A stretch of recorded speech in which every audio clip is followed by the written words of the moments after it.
Bonjour à toutes et à tous, très heureuse de vous retrouver pour un nouveau numéro de Planète Locale. Bonjour Vincent Doer. Bonjour. Bonjour Gérard Jugnot. Bonjour Clémence. Vous êtes venu nous présenter la 3e édition du Porquerolles Film Festival. 3e édition qui est une forme de renaissance, c'est comme ça que vous l'appelez, parce que cette année, le Covid, normalement, ne devrait pas gâcher la fête.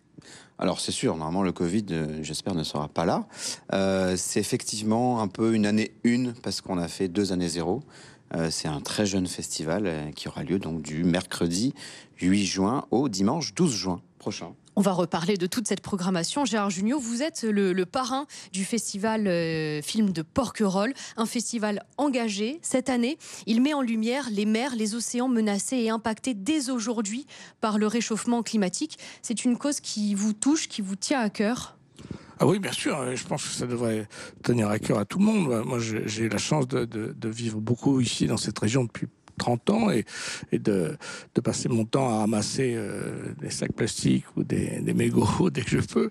Et c'est sûr que c'est un endroit absolument magnifique. C'était un écrin extrêmement bien choisi pour ce festival, grâce d'ailleurs au parc national de Porquerolles, dirigé de main de maître par notre amie Isabelle Montfort. Par Isabelle Montfort, qui nous aide beaucoup pour ce festival. Et puis c'est vrai que faire un festival dans cet endroit sublime qui est Porquerolles, c'était aussi une manière de dire aux gens, voyez comme c'est beau, voyez ce qu'il faut garder et voyez ce qu'il faut essayer d'élargir et d'agrandir. Les dates du festival, on les connaît aujourd'hui, du 8 au 12 juin. À quoi va ressembler ce festival? Un petit aperçu de cette programmation. Alors le principe du festival, d'abord c'est un festival de cinéma. Donc le principe, c'est de montrer des films. C'est des films qui sont en partie en avant-première, qui sont pas encore diffusés. Donc on est en train de finaliser la programmation. C'est des films qui sont à la fois des films qui montrent la beauté du monde, la beauté de la nature. C'est des films qui donnent des alertes, lancent des alertes, des films qui nous présentent des problématiques. C'est des films qui donnent des solutions. Voilà, c'est un peu les 3 enjeux sur ces films. En revanche, on a une sélection, et Gérard va en parler aussi, parce que c'est ce qui lui tient à cœur dans le soutien au festival. On a une sélection qu'on a baptisée Écotubeurs, qui consiste à inciter des jeunes scolaires de primaire, collège et lycée à créer des films sur l'environnement. Et là, on leur a imposé un petit peu un angle sur justement ce mer et océan. Venons-en d'ailleurs à nos jeunes écotubeurs. Ce qui est important, c'est ça aussi, parce que c'est vrai qu'il y a l'écologie punitive fonctionne pas vraiment bien. Donc, ce qui est bien ici, avec le parc, c'est qu'il y a des résultats, c'est qu'il y a des choses positives. Faut aussi, c'est très facile de dire tout va mal, c'est la catastrophe, tout va crever, mais c'est aussi important de montrer des solutions. Et moi, ce qui m'intéressait dans les écotubeurs, c'est la place de ces jeunes. C'est la place des jeunes, c'est à la fois parce que c'est le cinéma, et ça, moi, c'est quand même toute ma vie. Et donc, il y a la transmission à des jeunes d'une passion qui est de filmer, et surtout de leur permettre d'avoir un thème qui les préoccupe, parce que c'est leur avenir, plus que le mien.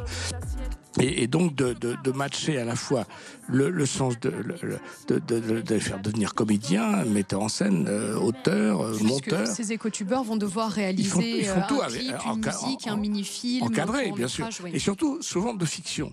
Et moi je crois beaucoup à la fiction. Il y a eu des très beaux films l'année dernière qui étaient des films documentaires, mais je trouve qu'un film documentaire d'1h30, c'est passionnant, mais ça touche beaucoup, principalement ceux qui sont déjà convaincus. Alors que une fiction vous fait rentrer vous êtes plus dans l'empathie et vous pouvez voir les problèmes et les enjeux beaucoup plus facilement, parce que vous vous projetez dedans. Et puis c'est beaucoup moins, disons, pas ennuyeux, mais disons, moi je crois à la fiction. Je crois que moi je pense que quand j'ai fait Monsieur Batignolles, j'étais touché par l'impact que ça a eu sur les jeunes, parce que c'était un film distrayant entre guillemets, mais qui posait des questions vraies et qui pouvaient faire toucher du doigt les gens. Et donc c'est ce prix Éco-Tubeur, on en a eu l'exemple l'année dernière, c'était absolument formidable. Avec Minute Papillon, que vous pouvez retrouver d'ailleurs sur YouTube. Ils vous surprennent, ces jeunes, leur engagement écologique? Oui, moi, l'engagement me surprend, écologique, mais aussi ce qui me touche, moi, en tant que cinéaste et acteur,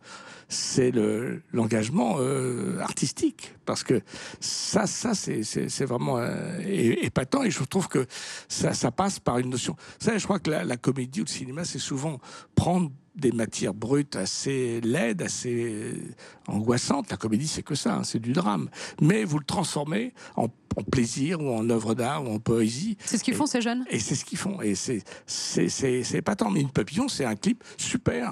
Ça pourrait faire danser toute la planète. Et ils ont fait ça avec peu de moyens, mais beaucoup d'intelligence et beaucoup de jugeote. Et puis ils ont des tronches, c'est super, quoi. Moi, ça me plaît, quoi. Il y a les jeunes, et puis il y a aussi les Varois. Des conférences vont être animées pendant le festival. C'était important aussi de dire aux Varois que ce festival, c'est aussi le leur. Bien sûr, le festival est organisé à Porquerolles, qui est sur la commune de Hyères. Et évidemment, l'idée, c'est de pouvoir rendre accessible le festival. Les navettes sont organisées avec la compagnie pour pouvoir justement permettre à tous les Toulonnais et tous les habitants de la métropole de pouvoir y accéder. Ça, c'est important. Et puis, c'est vrai que le festival, c'est des films avec les jeunes et une sélection officielle, mais c'est aussi des rencontres. Et ces rencontres, l'idée de pouvoir créer pendant toute la semaine des débats avec des scientifiques, des personnalités locales aussi qui vont venir expliquer un petit peu sur les différentes thématiques leurs problèmes.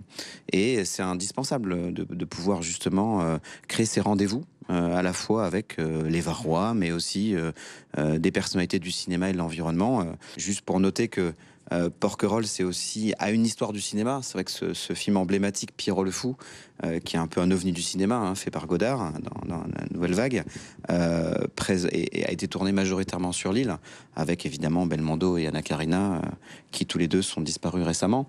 Donc l'occasion quand même de répéter que ce festival n'est pas là par hasard. Voilà. Merci infiniment à vous deux pour cette présentation du festival. Je vous rappelle les dates du 8 au 12 juin. Merci beaucoup. Merci.